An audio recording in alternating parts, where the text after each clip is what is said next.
दोस्तों, आलस्य को मनुष्य का सबसे बड़ा शत्रु माना जाता है।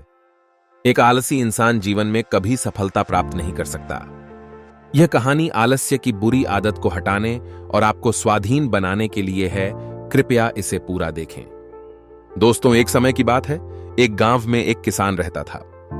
एक बार जब उसने अपने खेत में फसल उगाई, तब एक गौरैया ने उसके खेत के बीचों बीच फसल में घोंसला बना दिया और उसने 2 अंडे भी दे दिए। बहुत जल्द उन अंडों से गौरैया के बच्चे बाहर आ गए और अपने मां के साथ खुशी खुशी रहने लगे। गौरैया खाने की तलाश में रोज जंगल में जाती थी। एक दिन जब वह जंगल से वापस आई तो उसने देखा कि उसके बच्चे डरे हुए हैं। उसने पूछा, क्या हुआ बच्चों, तुम डरे हुए क्यों हो?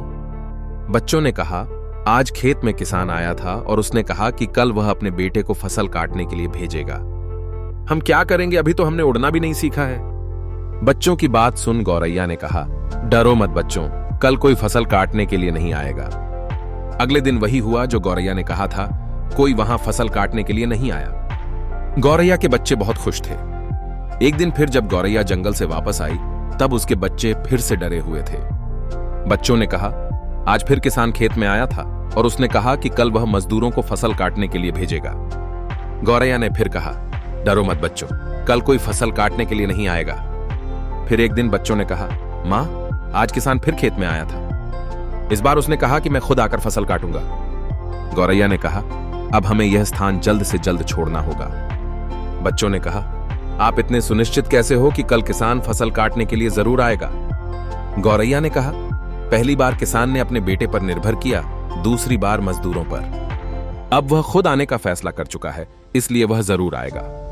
उस समय तक बच्चे उड़ने के लायक हो गए थे और वहां से उड़ गए। अगले दिन किसान खेत में आया और फसल काटना शुरू कर दिया। दोस्तों, जो इंसान हमेशा दूसरों पर निर्भर करता है, उसका काम कभी पूरा नहीं होता। यह गलत है। यदि आप अपने काम को अच्छी तरह और निश्चित समय अंतराल में पूर्ण करना चाहते हैं, तो उसे आप स्वयं करें। अपना काम स्वयं करने की आदत आपको स्वाभिमानी बनाती है। एक स्वाभिमानी व्यक्ति का सम्मान पूरा समाज करता है। अगर आपको यह वीडियो पसंद आया है तो कृपया लाइक करें, शेयर करें और चैनल को सब्सक्राइब करें।